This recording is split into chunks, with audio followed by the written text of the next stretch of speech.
ముఖ్యంగా భాగవతం అనేది ఆ 18,000 శ్లోకాలతో ఉంది. దాన్ని వ్యాస మహర్షి రచించారు. ఈ కలియుగ ప్రజలకి ఆ మామూలుగా మనం అందరూ అనుకోవచ్చు, ఒక్క శ్లోకం చదవడానికి మాకు కష్టంగా ఉంటుందండి, 18,000 శ్లోకాలు ఎలా చదువుతామండి అని. సో అందుకే మీరు ఆ బాధపడకుండా నేనే చదివి తాత్పర్యాన్ని మీకు అందజేస్తున్నాను. ఓకే. ఇంకొక ముఖ్యమైన విషయం ఏంటంటే, ప్రతి యుగంలో కృష్ణుడు స్వయంగా వస్తాడనమాట. సత్యయుగం కానీ, అది త్రేతాయుగం కానీ, ద్వాపర యుగం కానీ. కృష్ణుడు మత్స్య రూపంలో వస్తే, ఆ కృష్ణుడు చేప అవతారంలో వస్తారు. అంటే అది ఆ, చే రూపం చేపగా ఉంటుంది, ఆయన కృష్ణుడే. అదేవిధంగా కృష్ణుడు వామన అవతారం వచ్చాడంటే రూపం బ్రాహ్మణ అవతారం ఉంటుంది, కానీ కృష్ణుడే. అదేవిధంగా కృష్ణుడు నరసింహ అవతారం వచ్చాడంటే రూపం నరుడు వేషం సింహ రూపంగా ఉంటుంది, కానీ ఆయన కృష్ణుడే. అదేవిధంగా కృష్ణుడు రామావతారం వచ్చాడంటే మనిషి రూపం ఉంటుంది, కానీ ఆయన కృష్ణుడే. మరి అదేవిధంగా కృష్ణుడు గ్రంథ రూపంలో, ఒక పుస్తకం రూపంలో వస్తే అది భాగవతం. సో మరి ఇలాంటి భాగవతాన్ని మనం చదవడానికి ముఖ్యంగా మనకు కావలసింది ఆ, రెండు లక్షణాలు. ఒకటేంటంటే, నేను ఈ భాగవతాన్ని నేర్చుకోవాలి, భాగవతం గురించి తెలుసుకోవాలి, కృష్ణుడితోటి సాంగత్యంతో ఉండాలి భాగవతం ద్వారా అనేటువంటి ఒక లౌల్యం అంటారు దాన్ని, కోరిక. ఉం? దీనికి శాస్త్రంలో ఏం చెప్తారంటే, జన్మ కోటి సుకృతేర్ నా లభ్యతే. అంటే ఎన్ని కోటి జన్మలు ఉన్నా కానీ ఇలాంటి సుకృతి అనేది రాదు అని. ఆ దీనికి ఒక శ్లోకం ఉంటుంది ఏంటంటే, కృష్ణ భక్తి రస భావితామతి క్రియతాం యతి కుతూపి లభ్యతే, తత్ర లౌల్యమపి మూల్యమేకలం జన్మ కోటి సుకృతైర్ నా లభ్యతే. అంటే దాని అర్థం ఏంటి? కృష్ణ భక్తి రస భావితామతి, ఆ కృష్ణ భక్తి, ఆ ఎక్కడైతే ఆ రస భావిత, ఆ భావం కలిగినటువంటి భక్తులు ఎక్కడైతే ఉంటారో, ఆ కృష్ణ భక్తి ఆ రసం కలిగినటువంటి భక్తుల యొక్క ఆ భావాలు కలిగినటువంటి భక్తులు ఎక్కడైతే ఉంటారో, అప్పుడు నువ్వేం చేయాలి? ఇంకా వెయిట్ చేయొద్దు. క్రియతాం యతి కుతోపి లభ్యతే, వెళ్ళి పర్చేస్ చేయి, కొనుక్కో. క్రియతాం, ఎక్కడ దొరికితే అక్కడ. క్రియతాం యతి కుతోపి లభ్యతే, వెళ్ళి కొనుక్కో అని చెప్తారు. మరి నేను కొనుక్కోవాలనుకుంటున్నాను ప్రభుజీ, మరి మేము కొనుక్కోవడానికి డబ్బులు ఏం కట్టాలి అంటే, అక్కడ చెప్తారు, దానికి డబ్బులు ఏం కావాలా, దానికి డబ్బులు ఏంటంటే, తత్ర లౌల్యమపి మూల్యమేకలం. తత్ర లౌల్యం, లౌల్యం అంటే ఇంటెన్స్ డిజైర్, తీవ్రమైనటువంటి కోరిక. నేను భగవంతుడితో సాంగత్యంతో ఉండాలి, భక్తుల సాంగత్యంతో ఉండాలి, భాగవతం చదువుకోవాలి అనేటువంటి ఒక కోరిక ఉంటే చాలు. తత్ర లౌల్యపై మూల్యమేకలం, ఆ ఒక్క కోరికే చాలు. అంతేగాని జన్మ కోటి సుకృతైర్ నా లభ్యత, కోటి జన్మల పుణ్యాలు కూడా పనికిరావు ఆ కోరిక ముందు. మరి అలాంటి కోరిక మనకి ఎలా వస్తుంది? అలాంటి కోరిక ఎలా వస్తుందంటే, ఇంకొక అలాంటి తీవ్రమైన కోరిక ఉన్నటువంటి అలాంటి భక్తుల సాంగత్యంలో ఉన్నప్పుడు మనకు వాళ్ళ హృదయంలో నుంచి మన హృదయంలోకి ఆ కోరిక అనేది వస్తుంది. అంతేగాని మన సొంతగా రాదండి. ఇప్పుడు ఉదాహరణకి మీకు ఎగ్జాంపుల్ చెప్పాలంటే, ఒక క్యాండిల్ వెలిగించారంటే ఇంకా మిగిలిన క్యాండిల్స్ అన్ని కూడా ఎలా వెలిగిస్తారు? ఈ క్యాండిల్తోనే వెలిగించాలి. అంతేగాని ఇంకా వేరే ఉపయోగం ఇంకా వేరే అంటే ఇంకొక నిప్పు ఉంటేనే వెలిగించవచ్చు. అదే విధంగా ఒకరి లోపల ఉన్నటువంటి ఆ ఫైర్, ఆ డివోషనల్ ఫైర్ ఏదైతే ఉందో, ఆ డివోషనల్ మెంటాలిటీ, డివోషనల్ సర్వీస్, ఆ ఇంటెన్స్ డిజైర్, కోరిక, అది వాళ్ళ హృదయంలో నుంచి వేరే వాళ్ళ హృదయంలోకి వెళ్తుంది అనమాట. ఆ దాని ద్వారా మనకు భక్తి అనేది పుడుతుంది. దాని ద్వారా మొట్టమొదటి లక్షణం ఏంటంటే, నేను భాగవతం నేర్చుకోవాలి, భాగవతం గురించి వినాలి అనేటువంటి కోరిక జనిస్తుంది. ఆ భక్తుల సాంగత్యంలో భక్తులుగా సేవ చేస్తున్నప్పుడు. మనం దూరంగా ఉన్న మేమేలా సేవ చేస్తాం ప్రభుజీ భక్తుల కంటే, శ్రవణం సేవ చేయొచ్చు. శ్రవణం ద్వారా అంటే భక్తులు చెప్పింది వింటూ ఆ విధంగా విన్నప్పటికీ కూడా మనము శుద్ధ భక్తులకు సేవ చేసినట్టే. మరి రెండవ క్వాలిఫికేషన్, మొదటిది మనకు కోరిక అనేది ఉండాలి. రెండవది ఏంటంటే, మరి సరే ప్రభుజీ మీరు చెప్పారు శుద్ధ భక్తుల ద్వారా వినాలి అని, మరి మాకు అప్పుడు ఆ శుద్ధ భక్తులు ఎక్కడ ఎక్కడ దొరుకుతారు, మా దగ్గర లేరు కదా అంటే, శాస్త్రంలో చెప్తారు, మనకు శుద్ధ భక్తుల యొక్క సేవ అనేది ఎలా దొరుకుద్ది అంటే, పరంపర రూపంలో దొరుకుద్ది. అంటే మనకి ఎవరైతే కృష్ణుడి నుంచి బ్రహ్మను నుంచి నారదు నుంచి వ్యాస నుంచి మధ్వాచార్య, అలా పరంపరలో వచ్చినటువంటి ఎవరైతే ఆచార్యులు ఉన్నారో, ఆ ఆచార్యుల పరంపరలో ఎవరైనా వచ్చి చెప్తున్నప్పుడు మనం డైరెక్ట్ గా కృష్ణుడి కనెక్ట్ అయినట్టే. అదేంటి ప్రభుజీ, నేను ఈ ఆచార్యుడు చెప్పింది ఉంటే కృష్ణుడికి ఎలా కనెక్ట్ అవుతుంది అంటే, మీకు ఒక ఉదాహరణ చెప్తాను. మనకు ట్రైన్ భోగి ఉంది కదా, ఇక్కడ ఇంజన్ ఉంటుంది, ఇక్కడ అన్ని డబ్బాలు ఉంటాయి. మరి లాస్ట్ భోగి ఇంజన్ కనెక్ట్ అయిందా? Last Bhogi last Bhogi engine connect అవ్వలేదు. కానీ లాస్ట్ భోగి కూడా ఇంజన్ ఏ డెస్టినేషన్కి వెళ్తుందో, లాస్ట్ భోగి కూడా ఇంజన్ అదే డెస్టినేషన్కి వెళ్తుంది. ఎందుకని వెళ్తుంది? పరంపరకు కనెక్ట్ అయింది. అంటే వాళ్ళు పరంపరలో వచ్చినప్పుడు వింటున్నారు. ఆ విధంగా మనం కూడా భాగవతాన్ని ఈ రెండు క్వాలిఫికేషన్స్ పరంపరలో వినాలి, చాలా శ్రద్ధగా వినాలని కోరిక అనేది ఉండాలి. అంటే ఇక్కడ చెప్పేటువంటి ఒక ఒక స్టూడెంట్ గా చెప్పేటువంటి ఒక టీచర్ గాని ఒక గురువు గాని ఎలా ఉండాలంటే తన పరంపరలో కనెక్ట్ అయినటువంటి నిష్ఠతో ఉండాలి. అటుపక్క స్టూడెంట్ ఎలా ఉండాలి అంటే నేను వినాలి, తెలుసుకోవాలి అనేటువంటి సిన్సియర్ డిజైర్ తో ఉండాలి. ఈ ఇద్దరు స్ట్రాంగ్ గా ఉన్నప్పుడు మధ్యలో భాగవతం పుడుతుంది. ఓకే. సో మనము ఆ మనం ఇప్పుడు ఈ భాగవతం మొదటి క్యాంటోకి మనం వచ్చే వారం నుంచి step by step sequence discuss చేసుకుందాం. ఇవాళ జస్ట్ ఇంట్రడక్షన్ గురించి తెలుసుకుందాం. బేసిక్ ఇంట్రడక్షన్ భాగవతానికి. ఈ ప్రపంచంలో ఎవరైనా కానీ ఇంకొకరికి ఆ సహాయం చెయ్యాలి అంటే అంటే మనం మనస్ఫూర్తిగా మనము వేరే ఒక్కరికి సహాయం చేసినా కానీ సహాయం చేయడం కాదు, సహాయం చేద్దాము అనేటువంటి కోరిక వచ్చినప్పటికి కూడా ప్రకృతి మనకు ఒక ఇమ్మెన్స్ శక్తినిస్తుంది.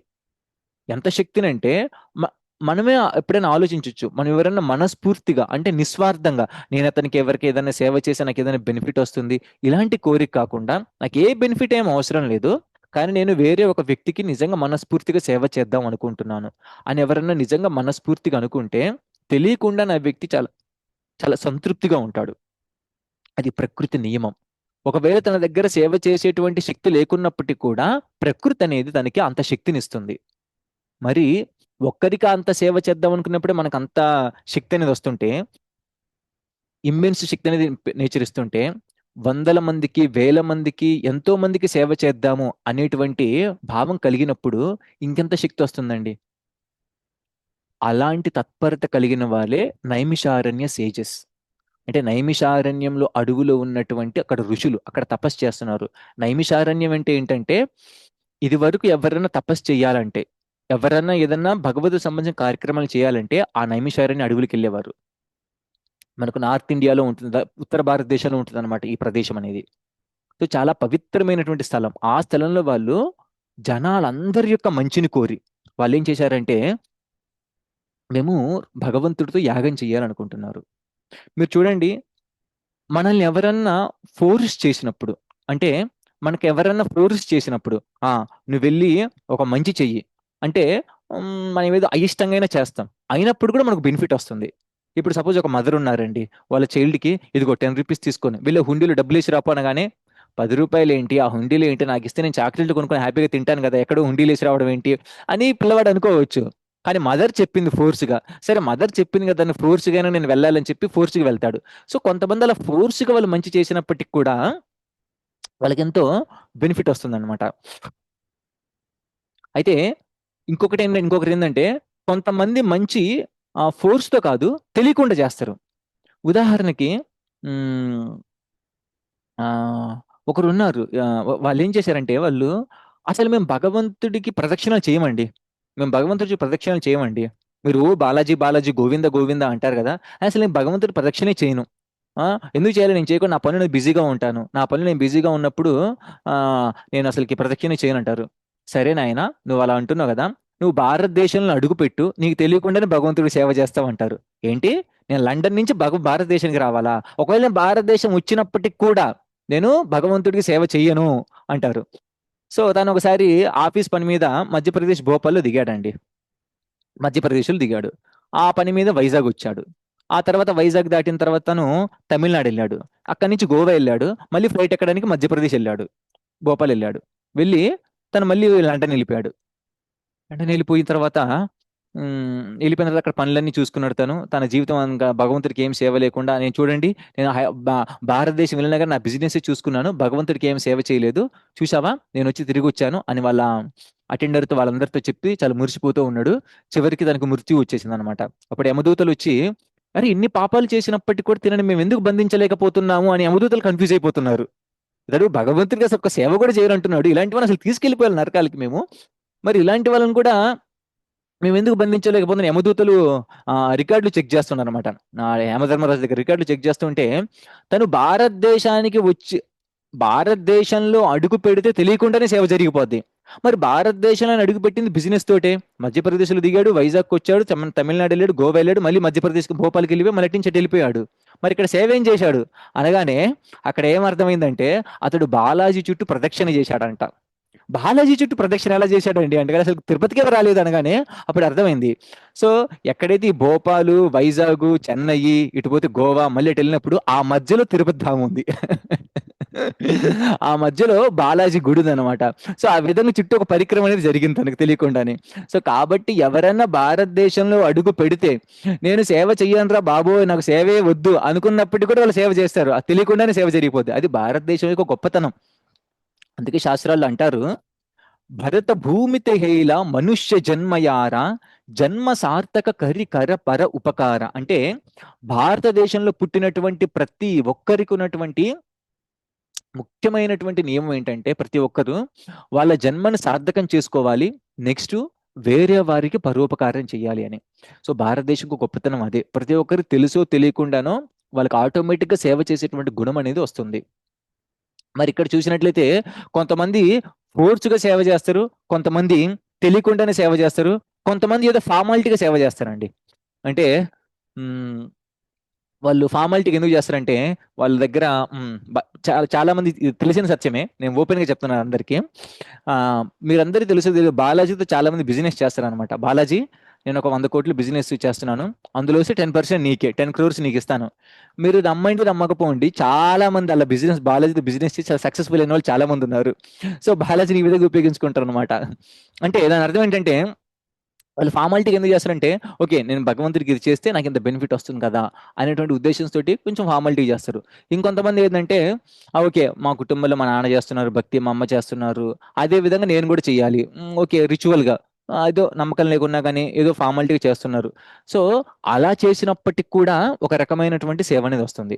అంటే చూడండి, మనము సేవ అనేది వేరే వాళ్ళకి ఫోర్స్ గా చేసినా, తెలిసి చేసినా, ఏదో ఫార్మాలిటీగా చేసినా, తెలియకుండా చేసినా ఎంతో బెనిఫిట్ వస్తుంది.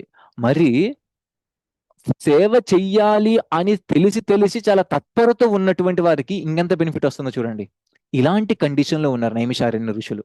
నైమిషారణ్య ఋషులు జస్ట్ వాళ్ళు సేవ చేద్దామనేది కాదు, సేవ చెయ్యాలి చెయ్యాలి ఒక యాంగ్జైటీ, ఆ యాంగ్జైటీలో ఉన్నారు వాళ్ళు. అలాంటి యాంగ్జైటీ కలిగినటువంటి వాళ్ళకి మరి ఇంకెంత బెనిఫిట్ వచ్చిందండి.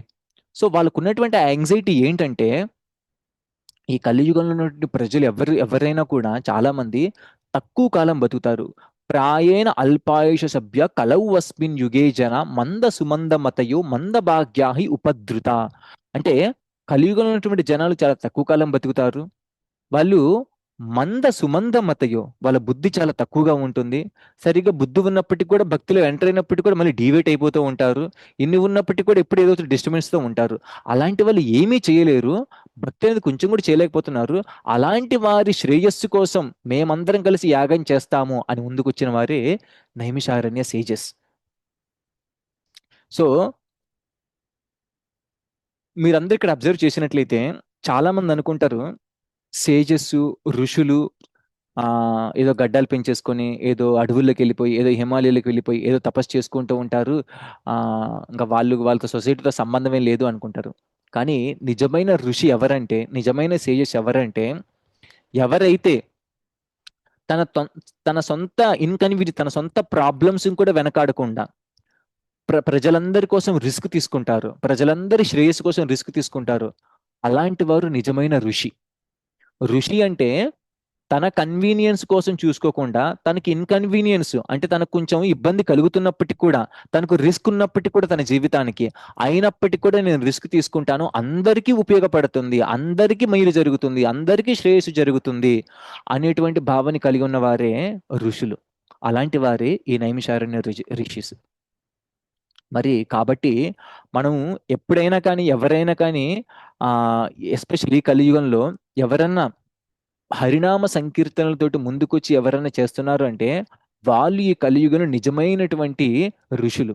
ఎందుకంటే ఈ కలియుగంలో హరేరునామ హరేరునామ హరేరునామైవ కేవలం కళౌ నాస్తేవ నాస్తేవ నాస్తేవ గతిరన్యత. అంటే దాని అర్థం ఈ కలియుగంలో హరినామం తప్ప హరినామం తప్ప హరినామం తప్ప ఇంకొకటి లేదు లేదు లేదు అని 3 సార్లు ఒక్క అని చెప్పారు. మరి అంత శాస్త్రం మనకు అంతగా చెప్పినప్పుడు ఋషులు ఎవరన్నా వచ్చి లేదండి, మేము ఈ హరినామాన్ని కాదు, మేము తపస్సు చేసుకుంటాము అంటే వాళ్ళు సాధువులా కనిపించవచ్చు, కానీ వాళ్ళు కరెక్ట్ ప్రాసెస్లో లేనట్టు. ప్రభుపాదుల వారి యొక్క కృప ద్వారా ఇస్కాన్ మీరు ఆర్గనైజేషన్ చూసినట్లయితే it's like A miraculous thing. అదొక మిరాకుల్. ఎందుకంటే మనం సిటీలో ఎవరిని చూడొచ్చు, బాగా పాష్గా ఉన్న వాళ్ళు, బాగా వాళ్ళ లైఫ్ లో బిజీగా ఉన్న వాళ్ళని చూడొచ్చు. అడవుల్లో ఎవరిని చూడొచ్చు, హిమాలయాల్లో ఏదో ఋషుస్ను సేజెస్ను ఏదో సింపుల్ పర్సన్స్ ను చూడొచ్చు. కానీ ప్రభుపాదుల వారు ఏం చేశారంటే ఈ రెండింటిని మెర్జ్ చేశారనమాట.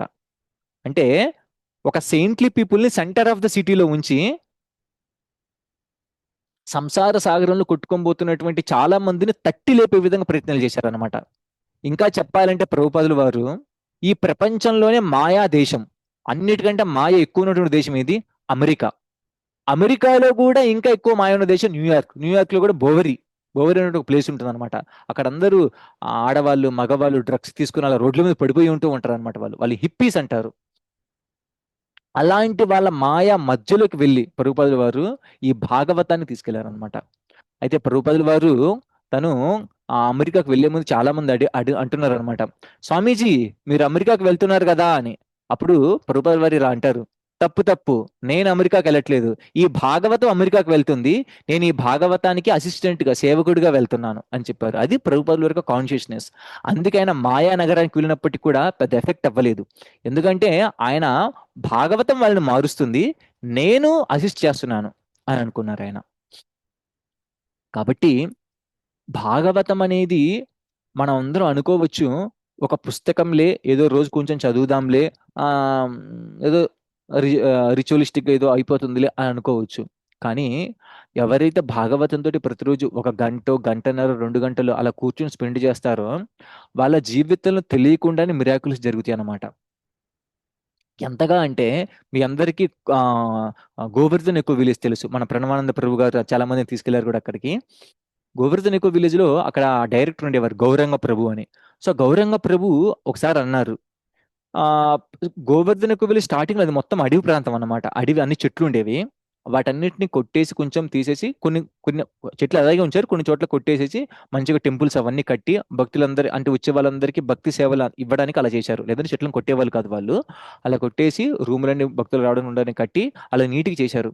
అయితే ఆ ప్రాజెక్ట్ ఎందుకు కొంచెం డౌన్ అయింది, సరిగా మూవ్ అవ్వట్లేదు. ఆ టైంలో విద్యాపీఠం స్టార్ట్ చేశారు. విద్యాపీఠం అంటే భాగవతాన్ని కంప్లీట్ గా అధ్యయనం చేయడం అనమాట. ఒక 2 సంవత్సరాలు అక్కడే ఉండి 2011, 12 ఆ టైంలో. ఆ తర్వాత నుంచి దాదాపు ఇప్పుడు 12, 13 ఏళ్ల నుంచి అలా భాగవతం జరుగుతూనే ఉంది. అయితే 2016, 17 ఆ టైంలో, 18 ఆ టైంలో ఆ డైరెక్టర్ ఎవరైతే గౌరంగ ప్రభు ఉన్నారో ఆయన ఇలా అన్నారు, భాగవతం స్టార్ట్ చేయక ముందు పనులన్నీ కొంచెం డౌన్ అయ్యాయి. ఏం భాగవతం మేము స్టార్ట్ చేశాక ఏ ఎఫెక్ట్ వచ్చి పడిందో తెలియదు, కానీ తెలియకుండానే పనులు ఎంతో స్పీడ్గా ముందుకు వెళ్ళిపోతున్నాయి. మేము అనుకున్న దానికన్నా రెట్టింపు స్పీడ్గా ముందుకు వెళ్ళిపోతున్నాయి, అది కూడా ఏ కష్టం రాకుండా వెళ్ళిపోతున్నది అని చెప్పారు. సో ఒక రకంగా చూసినట్లయితే భాగవతం అనేది మనం అందరం అనుకోవచ్చు ఒక బుక్ అంటది, కానీ అది కృష్ణుని డైరెక్ట్ గా ఎస్టాబ్లిష్ చేస్తుంది. కృష్ణుడు మేనిఫెస్ట్ అవుతాడు అక్కడ. ఆ, ఒక శ్లోకం ఉందన్నమాట. ఆ శ్లోకం ఏంటంటే, నాహం తిష్టామి వైకుంఠే యోగినోషు హృదయేషు వా తత్ర తిష్టామి నారద మద్భక్తా ఎత్ర గాయంతి. ఓ నారదా, అంటే నారాయణుడు నారదుతో అంటున్నాడు, నారదా నేను యోగుల హృదయాలలో ఉండను, వైకుంఠంలో ఉండను, హిమాలయాల్లో ఉండను, మరి ఎక్కడ ఉంటాను? తత్ర తిష్టామి నారదా, అక్కడ తిష్ట వేసుకొని కూర్చుంటాను. ఎక్కడా? ఎక్కడ నా భక్తులు నా గురించి సంకీర్తనలు చేస్తూ ఉంటారు. సంకీర్తనలు అంటే శ్రవణం కీర్తనం. మరి భాగవతం కూడా సంకీర్తనమే. భగవంతుడి గురించి ఏది చేసినా గానీ నేను కీర్తిస్తున్నాను, మీరు శ్రవణం చేస్తున్నారు. కోర్స్ నేను కూడా వింటున్నాను నేను చెప్పింది. ఆ విధంగా ఎక్కడైతే భగవంతుడికి సంబంధించిన శ్రవణ కీర్తనలు జరుగుతాయో అది ఆ నిజమైనటువంటి సంకీర్తన యజ్ఞం అది. కాబట్టి ఈ నైమిషారణ్య సేజస్ అనే వాళ్ళు ఎంత రిస్క్ తీసుకున్నారో మన కోసము మీరు అర్థం చేసుకోవచ్చు. అంటే 1000 సంవత్సరాల యాగం అంటే అది మామూలు విషయం కాదండి. వాళ్ళ దేహ ప్రాణాలను ప్రణంగా పెట్టి మనందరి కోసం రిస్క్ తీసుకున్నారు ఈ భాగవతం ఉద్భవించడం కోసం, ఈ భాగవతాన్ని బయటికి తీసుకుని రావడం కోసం శాస్త్రం రూపాలందరికీ. ఇప్పుడు మీ అందరికి వాళ్ళు ఎంత రిస్క్ తీసుకున్నారో ఒక చిన్న ఉదాహరణ చెప్తాను. ఆ నేను ఒకసారి కాలేజీలో చదువుకునేటప్పుడు ఆ, ఇంటికి హాలిడేస్కి ఇంటికి వస్తాం. ఇంటికి వచ్చి మళ్ళీ తిరిగి వెళ్ళాలి, కాలేజీకి వెళ్ళాలి హాలిడేస్ అయిపోయాక. అయితే మా ఊరు విలేజ్ నుంచి రోడ్డు దగ్గరికి రావాలి, అక్కడ బస్ ఎక్కి వెళ్ళాలన్నమాట. అయితే మా నాన్నగారు వచ్చి నన్ను డ్రాప్ చేస్తారు రోడ్డు దగ్గర. అంతలో బస్సు వచ్చింది, నేను బస్సు ఎక్కాను, వెళ్తున్నాను. అయితే సడన్ గా ఆయన మర్చిపోయారు, నేను మర్చిపోయాను నా పాకెట్లో మనీ ఇవ్వడానికి. కొంత లక్ష్మి ఏదో ఉంటుంది అది ఇవ్వడానికి. సో సరే తర్వాత అయినా కానీ బస్సు చేంజ్ చేయ తర్వాత సరే మనీ ఆర్డర్ చేయడం అయినా కానీ, అప్పుడు ఫోన్ పేలు అంతగా ఆ, రాలేదు. మనీ ఆర్డర్ చేయడానికైనా కానీ, లేదా సరే ఎవరి దగ్గర ఇచ్చి పంపించడానికైనా తర్వాత ఇచ్చి పంపించవచ్చు, కానీ తర్వాత బస్సు మారి ఇంకొక బస్సుకి ఇవ్వడానికైనా నా దగ్గర కావాలి కదా. అదే అని తెలుసుకున్నారు. అయితే మా నాన్న దగ్గర ఒక ఓల్డ్ బైక్, ఆ బైక్ లోనే వచ్చాం. అది ఎక్కువ స్పీడ్ కూడా పోలేదు. అలాగని పోతే బ్రేకులు సరిగా పడవు, ఏదో జరుగుతుంటుంది దానికి. మరి ఏ విధంగా నేను మళ్ళీ ఇబ్బంది ఏమి పడతానేమో అని చెప్పి ఆయన ఏం చేశారంటే, ఆ ఫాస్ట్గా వెళ్తున్నటువంటి బస్సుకి వెనక స్పీడ్ గా వచ్చి దాన్ని ఓవర్టేక్ చేసి మరి ఆయన అన్నారు. తర్వాత మా బస్సు ముందు ఆపిన తర్వాత ఆ డ్రైవర్ చెప్పి ఆపి తర్వాత నాకు మనీ ఇచ్చారనమాట. నేను ఆశ్చర్యపోయాను, అరే ఇంత అసలు ఆ బైక్ సరిగా మూవ్ అవ్వదు, ఇంత ఫాస్ట్గా ఎలా వచ్చారు అని. సో తర్వాత నాకు కాలేజ్కి వెళ్ళి ఫోన్ చేసిన తర్వాత చెప్తే, ఒక లారీ ఎదురుగా వస్తుందంట, ఆల్మోస్ట్ యాక్సిడెంట్ హిట్ అయ్యే స్టేజ్కి వచ్చేసింది అనమాట. అది సమూహ కృష్ణ సేవుడు తను వచ్చి ఇచ్చారు ఏదో ఒక విధంగా. అంటే ఎందుకు చెప్తున్నానంటే ఇది, చూడండి, ఒక పేరెంట్ ఒక సన్ను కోసమో లేదా తల్లి వాళ్ళ పిల్లల కోసమో వాళ్ళు ఎంత ప్రాణానికి తెగించైనా కానీ, వాళ్ళు ఎంత రిస్క్ చేసైనా కానీ వాళ్ళు ముందుకెళ్ళి వాళ్ళకి హెల్ప్ చేయాలని చూస్తారు. మీరు మీరు మీరు ఎవరైతే ఈ రిస్క్ చూశారో, నైమిషారణ్య సేజెస్ కూడా అంతే రిస్క్ తీసుకుంటున్నారు. ఇక్కడ మీకు వాళ్ళు ఎంత రిస్క్ తీసుకుంటున్నారో అర్థం అవడానికి ఈ ఉదాహరణ చెప్పాను. అంతకు మించిన రిస్క్ తీసుకుంటున్నారు. 1000 యాగం అంటే అది మామూలు విషయం కాదు అది. మనందరి శ్రేయస్సు కోసం, ఈ భాగవతం ఉద్భవించడం కోసం ఈ సేజెస్ అనే వాళ్ళు ఇలాంటి రిస్క్ తీసుకుంటున్నారు. ఉమ్, ఇంకా మనం చూసినట్లయితే, మంచి ఎండాకాలంలో ఎవరైనా మీరు కుకింగ్ ఎవరైనా అంటే చూసినట్లయితే, మన పేరెంట్స్ కానీ తల్లిదండ్రులు, మీరు చాలా మంది మదర్స్ ఉన్నారు. సో మీకు తెలుసు అన్నమాట, ఎండాకాలంలో కిచెన్ లో కుక్ చేస్తే ఎంత ప్రాబ్లమేటిక్ గా ఉంటుందో. అయినప్పటికీ కూడా మన ఫ్యామిలీ కోసం, మన వాళ్ళకి ఎంతో కొంత ఫుడ్ ఇవ్వడం కోసం రిస్క్ తీసుకుంటాం. సో ప్రతి చోట రిస్క్ అనేది ఉంది. అంటే మనము ఎండాకాలం ఎండలు బాగా ఉంటున్నప్పటికీ కూడా, ఆ పొయ్యి మంటకి బాగా వేడి జరుగుతున్నప్పటికీ కూడా, ఒక్కొక్కసారి మదర్కి, ముఖ్యంగా నేను కూడా ఎక్స్పెషల్ చూశాను, మా మదర్కి అప్పుడప్పుడు ఫీవర్ వచ్చినప్పటికీ కూడా, మేము ఏదైనా గుడికి వెళ్ళి వచ్చి చాలా దూరంగా నైట్ 9:30 10 అయినప్పటికీ కూడా అందరం అలసిపోయి ఉంటాం, తను కూడా అలసిపోయి ఉంటుంది. బాగా ఎండలు బాగా చెమటలు పట్టి ఉంటుంది, ఆయనగా నా పొయ్యికి ఎదురుగా ఉండి మళ్ళీ రిస్క్ తీసుకొని మరి తను వంట చేసి అందరికి ఫీడ్ చేస్తుంది. అంటే చూడండి, వేరే వారి యొక్క శ్రేయస్సు కోసం ఎవరైతే మనం ఎప్పుడైతే మనం పాటుపడడానికి ట్రై చేస్తామో, ఆటోమేటిక్గా మనకు తెలియకుండా నేచర్ ఒక శక్తిని ఇస్తుంది మనకు. సో ఈ నైమిషారణ్య శ్రేయస్ కూడా ప్రజలందరికీ కృష్ణ భగవానుడిని గ్రంథ రూపంలో ఇవ్వడం కోసం వాళ్ళు అలాంటి రిస్కే తీసుకుంటున్నారు. సో భాగవతం అనేది ప్రతి ఒక్కరికి, మనకు ప్రజలు చుట్టుపక్కల ఉన్న వారందరికీ, కలియుగంలో ఉన్న జనాలందరికీ ఏ విధంగా శ్రేయస్సు చేయాలో అది ఒక్క నుంచి చెప్తుంది. అంతేకాకుండా భాగవతం ప్రతి ఒక్కరికి ఇంకొక ముఖ్యమైన విషయం ఏంటంటే, నిజమైనటువంటి వైరాగ్యాన్ని ఇస్తుంది. వైరాగ్యం అంటే ఏంటంటే, మనకున్నటువంటి ఏవైతే తీవ్రమైనటువంటి కోరికలు ఉంటాయో, తీవ్రమైనటువంటి ఇష్టాలు ఉంటాయో, అలాంటి వాటిని కూడా, వాటిని కొంచెం ఆ ఆ ఆ కోరికల యొక్క ఫోర్స్ని, స్పీడ్ని కొంచెం తగ్గింప చేసి ఆ నిజమైనటువంటి కోరికను భగవంతుడి వైపు మళ్ళించేలా చేస్తుంది. ఉం? నేను రీసెంట్ గా ఒక జోక్ విన్నాను అనమాట. అది జోక్ కాదు, మీరే చెప్పండి. నేను అది జోక్ అనుకుంటున్నాను. ఉం, వాళ్ళ వాళ్ళ భర్త అంటున్నారు, మా ఆవిడికి చాలా మంచి వైరాగ్యం, ప్రజలందరికీ చాలా శ్రేయస్సు చేస్తుందండి అన్నాను. అంటున్నాడు అనమాట. అరే, ఇంత మంచి ఆవిడ మీకు దొరికిందా? అరే, అంత జనాలందరికీ అంత శ్రేయస్సు చేసే వాళ్ళు, అంత వైరాగ్యంగా ఉన్న వాళ్ళు ఈ రోజులు ఎవరుంటారండి? తమ స్వార్థం కోసం చూసుకున్న వాళ్ళే, తమకు స్వార్థం చూసుకున్న వాళ్ళే ఉంటారు. అలాగే ప్రతిదీ కూడా వైరాగ్య భావాలు లేకుండా ప్రతిదీ వాళ్ళ ఆనందం కోసం కావాలని చూసుకుంటారు. మరి అలాంటిది మీరు ఎలాగ దొరికారయ్యా మీకు ఇలాంటి వారంటే, సరే ఆవిడ గొప్ప లక్ష్యాలను కొంచెం వర్ణించండి అనగానే, అప్పుడు ఆయన ఇలా అన్నారన్నమాట. ఏమన్నారంటే, తను ఇంటిని మొత్తం శుభ్రంగా చేస్తుంది. ఆహా, ఎంత క్లీన్ చేస్తుంది అనుకున్నావు. అన్నిటి నీట్ గా శుభ్రం చేసి ఆ డస్ట్బిన్ ఆ డస్ట్ మొత్తం డస్ట్బిన్ లో వేసి పక్కింట్లో పోసేస్తుందండి అని చెప్పారు. అంటే అప్పుడు నాకు అనిపించింది, అరే, పక్కింట్లో పోసేస్తున్నారు, మరి ఇల్లు మొత్తం క్లీన్ చేస్తున్నారు అంటే మరి శుభ్రత ఉంది కదండి అన్నారు. అట్లీస్ట్ తన ఇంటిని శుభ్రత చూసుకున్నారు కదంటే, ఆహా, మీరెంత ఉదార స్వభావం ఉన్నారండి, అందుకే మీరు ఇంత భరించగలుగుతున్నారు వాళ్ళని అనుకున్నాను. సో తర్వాత మరి ఆ పక్కింట్లో పోసినప్పుడు వాళ్ళేమనరా అండి అనగానే, ఎందుకనరు? వాళ్ళు తిట్టరాని తిట్లు తిడుతూ ఉంటారు. అప్పుడు మా ఆవిడ ఏం చేస్తుందంటే చాలా వైరాగ్యంగా, తిడితే తిట్టారులే, నన్ను నన్ను కాదులే అనుకుంటే చాలా వైరాగ్య భావంతో టీవీలు చూస్తుందండి అన్నారు. కాబట్టి మనం అర్థం చేసుకోవాల్సిందంటే భాగవతం మనకి ఇలాంటి వైరాగ్యాలు, ఇలాంటి శ్రేయస్సులు ఇవ్వదండి. భాగవతం మనకు నిజమైనటువంటి వైరాగ్యాన్ని ఇస్తుంది. ఉమ్, ఈ రోజు చూసినట్టే చాలా మందికి వాట్సాప్ వైరాగ్యం, ఫోన్ వైరాగ్యం, ఐస్ క్రీమ్ వైరాగ్యం, ల్యాప్టాప్ వైరాగ్యం. అంటే ఐస్ క్రీమ్ తినేస్తారు బాగా. ఇంకా నీ జీవితంలో ఐస్ క్రీమ్ తిననంటారు. వైరాగ్యం వచ్చేసేది అప్పటికప్పుడు. మళ్ళీ తర్వాత ఒక 2, 3 డేస్, ఒక 5 డేస్ ఆగానే మళ్ళీ ఐస్ క్రీమ్ కావాలని.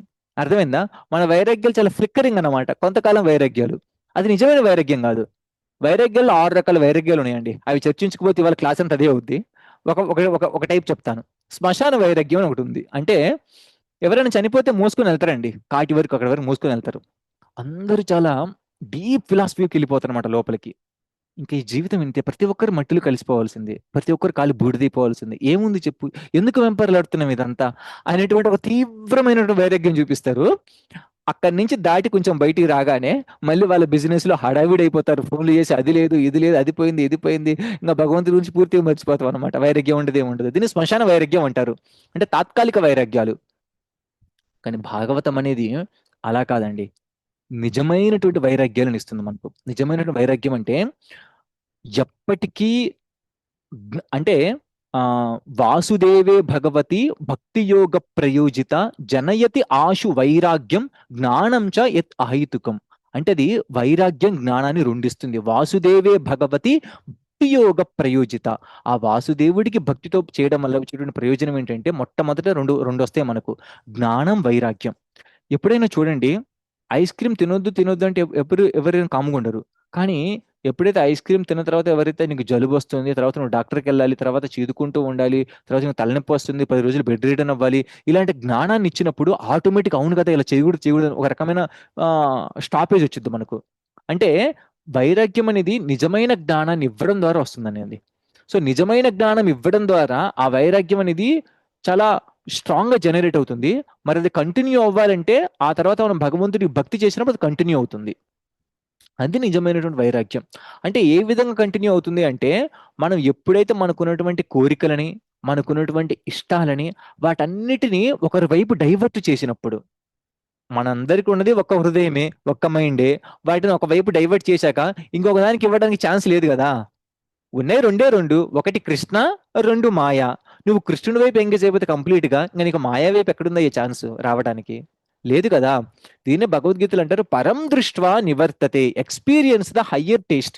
ఎప్పుడైతే మనం ఒక హయ్యర్ టేస్ట్ ఎక్స్పీరియన్స్ చేస్తామో ఆటోమేటిక్ గా తుచ్చమైనటువంటి లోయర్ కోరికలని మనం ఆటోమేటిక్ గా వదిలేస్తామండి.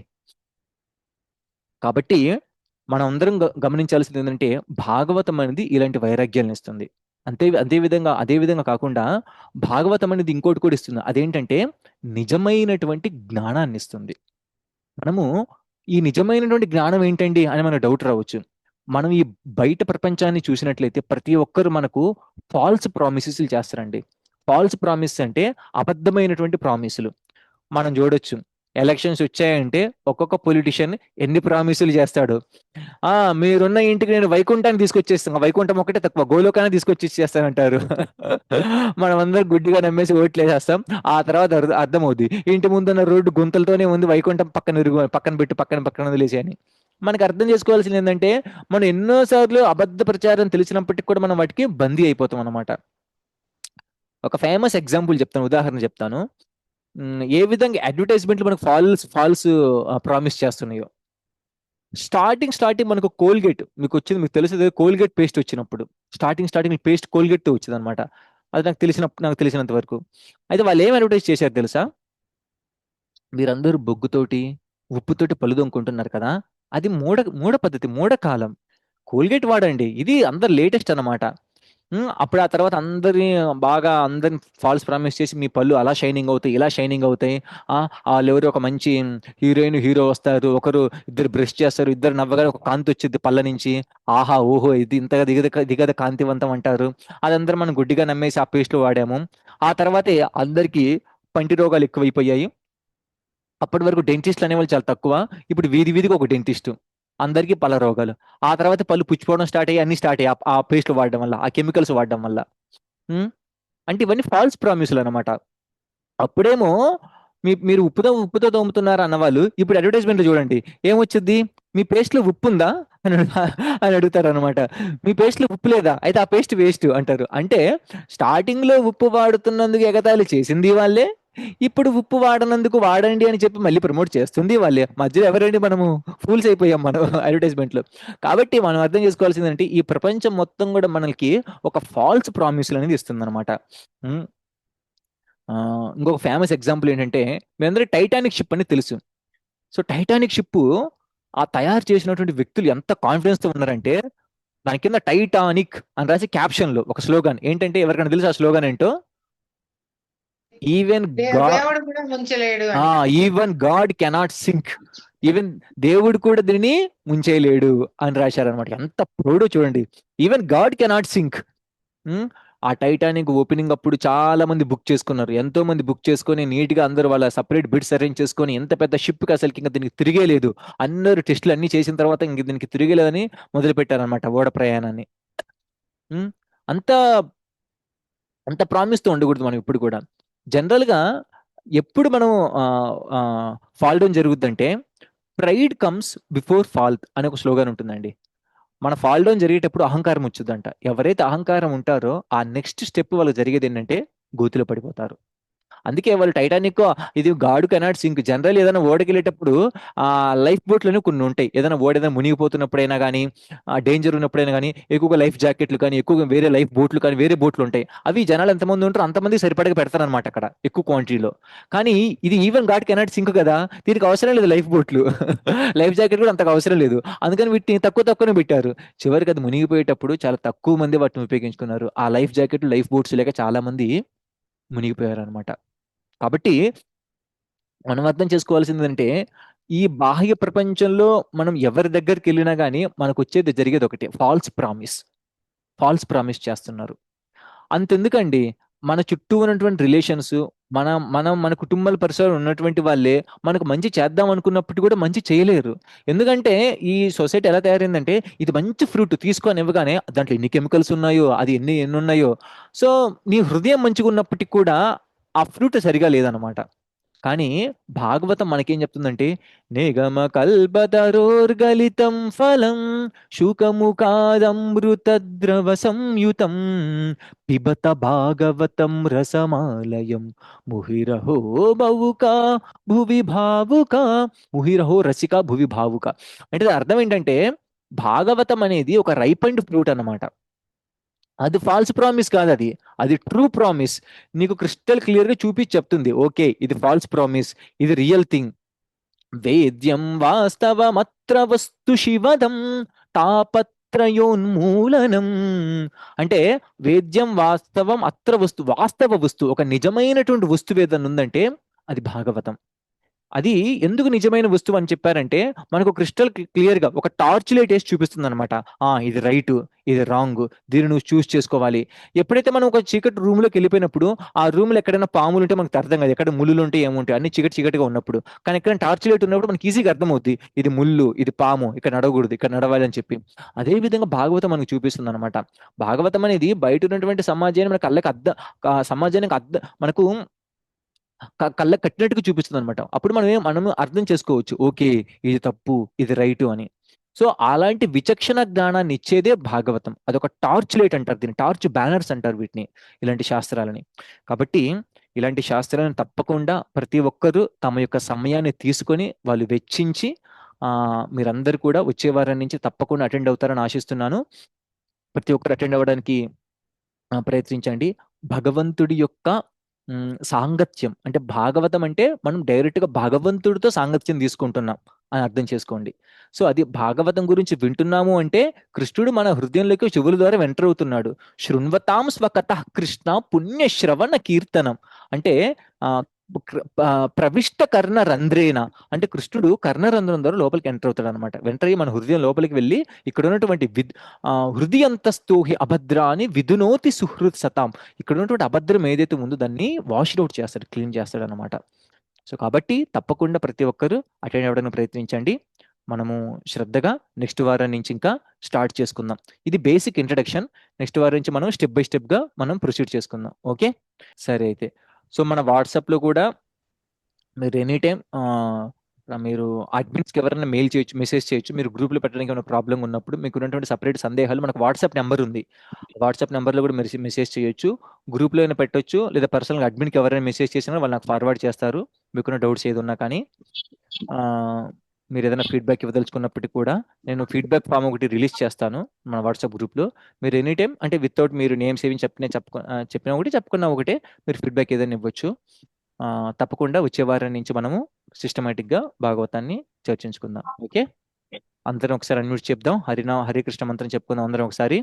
హరే కృష్ణ కృష్ణ కృష్ణ హరే హరే, హరే రామ రామ రామ హరే హరే, హరే కృష్ణ కృష్ణ కృష్ణ హరే హరే, హరే రామ రామ రామ హరే హరే, హరే కృష్ణ కృష్ణ కృష్ణ హరే హరే, హరే రామ రామ రామ హరే హరే. హరినామ సంకీర్తనకి జై. ఇవాళ శయన ఏకాదశి. ఓకే, శయన ఏకాదశి మహోత్సవకి జై. దీన్ని తులేకాదశి అని కూడా అంటారు. ఓకే, మనందరం ఈ ఏకాదశి రోజు అట్లీస్ట్ 3 సార్లు హరే కృష్ణ మంత్రం అందరం చెప్పాం, భాగవతం కూడా చర్చించుకున్నాం. తప్పకుండా అందరూ ఇవాళ వీలైతే ఒక 10 నిమిషాలు పడుకునే లోపు హరే కృష్ణ మంత్రం చెప్పించి పడుకోండి. Okay, Hare Krishna. Thank you. వచ్చే వారం కలుద్దాం. హరే కృష్ణ.